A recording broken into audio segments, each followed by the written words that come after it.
Hello friends, welcome to SS tutorial. हाँ, आज का जो टॉपिक है वो अंग्रेजी में नहीं हिंदी में है। आप सबका बहुत ही डिमांड था कि मैं कुछ हिंदी में पोस्ट करूं, तो आज का जो टॉपिक है वो हिंदी में है। हाँ, उससे पहले मैं थोड़ा आप सबको बता देना चाहती हूँ कि मेरा हिंदी थोड़ा सा कमजोर है, तो कहीं पर अगर कुछ गलत हो जाए तो उससे नजरअंदाज कर लेना प्लीज। ठीक है, तो शुरू करते हैं आज का टॉपिक। हाँ, और एक बार, आज का टॉपिक कोई पढ़ाई के ऊपर नहीं है या कोई टेंशन वाला चीज भी नहीं है। आज का टॉपिक एक बहुत अच्छा सा सुंदर सा स्टोरी है, एक मोटिवेशनल स्टोरी है जिसका टाइटल है प्रार्थना। तो ये स्टोरी प्रार्थना शुरू करते हैं। एक बार एयरपोर्ट के सामने तेजी से आकर एक गाड़ी रुक गया और उससे एक आदमी निकला और भागा भागा एयरपोर्ट के अंदर घुस गया।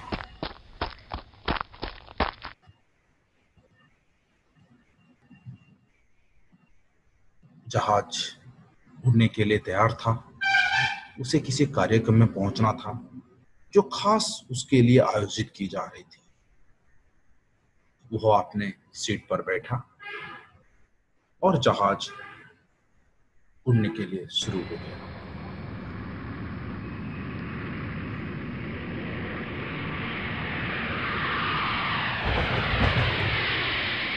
थोड़ी ही दूर जहाज उड़ान भरी थी कि अचानक मौसम का मिजाज बदलना शुरू हुआ और देखते ही देखते तेज हवा तूफान के साथ बिजली कड़कने लगा और कैप्टन को घोषणा करनी पड़ी कि तूफानी बारिश और बिजली के वजह से जहाज का रेडियो सिस्टम ठीक से काम नहीं कर रहा है, इसीलिए हम पास के एयरपोर्ट पर उतरने के लिए विवश है। और उसके बाद कैप्टन ने नजदीकी एयरपोर्ट पर जहाज को उतार दिया।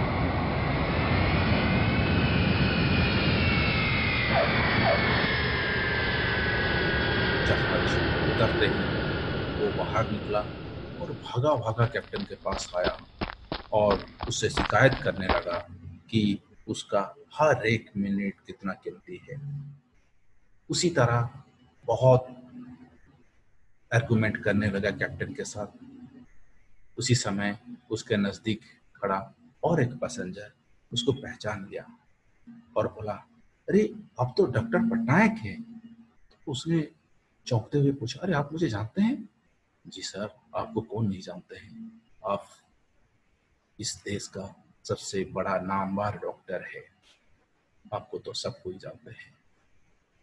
तो फिलहाल आप जहां पहुंचना चाहते हैं, अगर यहाँ से टैक्सी से आप जाएं तो 3 घंटे में आप पहुंच सकते हैं। तो ये सुझाव डॉक्टर को बहुत अच्छा लगा और उसने उसका धन्यवाद किया और तुरंत ही टैक्सी के लिए निकल पड़ा। टैक्सी निकला और वो निकल गया।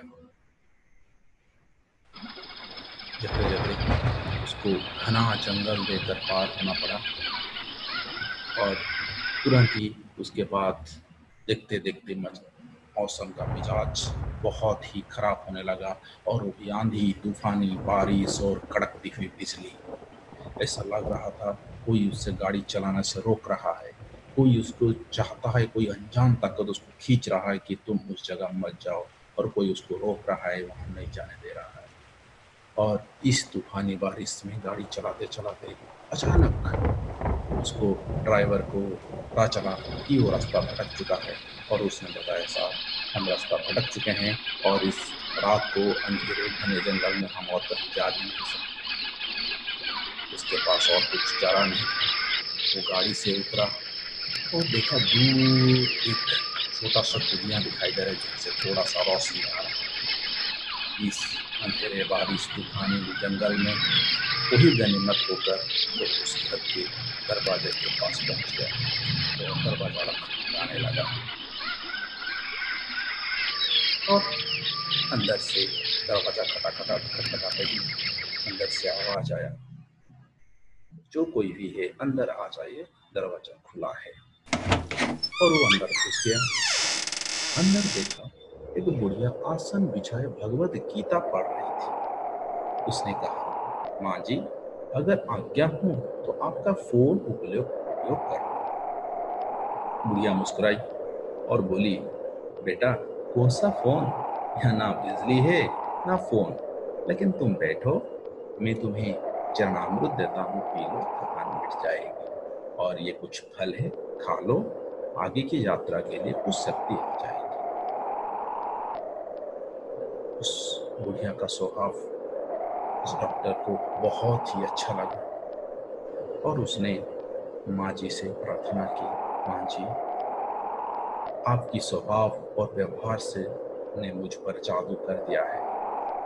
आप मेरे लिए भी प्रार्थना कर दीजिए, यह मौसम साफ हो जाए। मुझे उम्मीद है आपकी प्रार्थनाएं अवश्य स्वीकार होती होंगी। बुढ़िया बोली, नहीं बेटा, ऐसा कोई बात नहीं। तुम मेरे अतिथि हो और अतिथि की सेवा ईश्वर का आदेश है। मैंने तुम्हारे लिए भी प्रार्थना की है। परमात्मा की कृपा है, उसने मेरी हर प्रार्थना सुनी है। बस एक प्रार्थना और मैं उससे मांग रही हूँ। शायद जब वो चाहेगा उसे ही स्वीकार कर लेगा।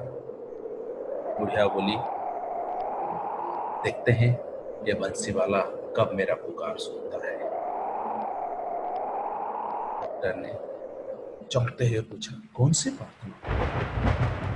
बुढ़िया बोली, ये जो 2 साल का बच्चा तुम्हारे सामने अधमरा पड़ा है, मेरा पोता है। ना इसका माँ जिंदा है, ना ही बाप। यह बुढ़ापे में इसकी जिम्मेदारी मुझ पर है। डॉक्टर कहते हैं जैसे कोई खतरनाक रोग है जिसका उपचार नहीं कर सकते। कहते हैं कि एक ही नामवर डॉक्टर है। क्या नाम बताया था उस डॉक्टर का? हाँ, ये कोई डॉक्टर पटनायक, वह इसका ऑपरेशन कर सकता है। लेकिन मैं बुढ़िया कहाँ से उस डॉक्टर तक पहुंच सकती हूँ? लेकर जाऊं भी तो पता नहीं वो देखने पर राजी भी हो या नहीं। बस अब ये बंसी वाला से यही मांग रही थी कि वो मेरा मुश्किल आसान कर दे। डॉक्टर की आंखों से आंसुओं की धारा बह रही है। वो भराई हुई आवाज में बोला, माही, आपका प्रार्थना ने हवाई जहाज को नीचे उतार लिया, आसमान पर बिजलियां कौंधवा दी, मुझे रास्ता भुलवा दिया ताकि आपका डॉक्टर पटनायक आप तक खींचा चलाए। हे भगवान, मुझे विश्वास ही नहीं हो रहा है कि एक प्रार्थना स्वीकार करके आपने भक्तों के लिए इस तरह भी सहायता कर सकता है। दोस्तों, यही था हमारा आज का स्टोरी। जैसे देखा आपने, वो सर्वशक्तिमान एक बूढ़ी की पुकार सुनने के लिए क्या क्या कर लिया और डॉक्टर पटनायक को उस तक खींच ले आया। तो दोस्तों, मैं ये कहना चाहती हूँ, वह सर्वशक्तिमान है। परमात्मा को भक्तों उससे लेकर लगा कर देखो, जहां जाकर प्राणी असहाय हो जाता है वहीं में उसका परम कृपा शुरू होती है। यह आप सबसे अधिक जानकारी के लिए आप मेरा चैनल को सब्सक्राइब कर सकते हैं और आगे इस तरह मैं मोटिवेशनल स्टोरी भी आपको पोस्ट करता रहूंगा। और देखने के लिए धन्यवाद।